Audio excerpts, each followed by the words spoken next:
All right, so let's talk about what we call a dirty Epi Drip. So we call it a dirty Epi Drip because one, we're mixing it on our own. It's not 100% specific of the concentration that we want. We're not putting it on a pump. So we're infusing, basically titrating to effect with a broad range of dosing. So the goal is we take 1 milligram of Epi, put it in 1 liter bag of fluid, and that's going to give us a concentration of 1 microgram per milliliter. So there's a lot of thought and hearsay and teaching methodologies in this, to where they'll say, hey, if you're going to use 1 to 10,000, that's 10 milliliters. So you should drain 10 mLs out of this because you're going to put 10 mLs back in it. And yes, that could be exactly right, but if you've already spiked the bag, then you've already lost some through your drip set. So if you haven't, then you need to put the medication in before you spike your bag to make it exact. But otherwise, that's not taking into consideration how much you've lost out of your drop set. Then there's also the thought of, we'll just take your 1 to 1,000 just to put 1 milliliter in there. So we just take 1 milliliter out and put 1 milliliter back in to make it specific.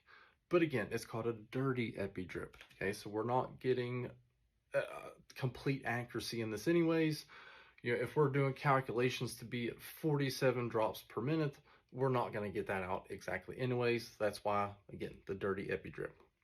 Okay, so we can use our 1 to 1,000, put the 1 milliliter in there and work well, or we could still use our 1 to 10,000.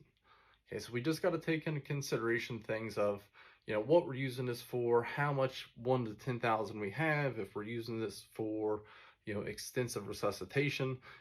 If we use this, are we going to have enough 1 to 10,000 left in case the patient codes again or does arrest? Okay, it depends on where we're at. So thinking about those things, but if you have enough Epi and you're not really worried about it, 1 to 10,000 can work well too. Okay, if you're a person who wants to be completely spot on, then yeah, go ahead and take 10 mLs out whenever you put your 10 mLs in. All right, so here's the little trick if we're going to be using an infusion, and if we want to think about a push dose presser, we can do it all in one shot with our 1 to 10,000. So with this, we can take off our little safety thread, right? That leaves us with our actual needle. Now, I colored this green just for effects. So then we can take our bag and actually spike it and then push in our Epi mixture. Okay, so I'm putting in still 1 milligram of Epi into there, and that's our 10 mLs. So now we got it in, shake it all about, get it mixed up good.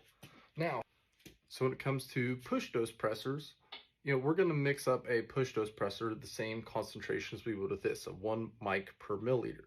So if we've already used Epi 1 to 10,000 to create that concentration, we can just leave this in here and then now draw it up using our same 10 ml syringe. So we just go, draw up our 10 mLs.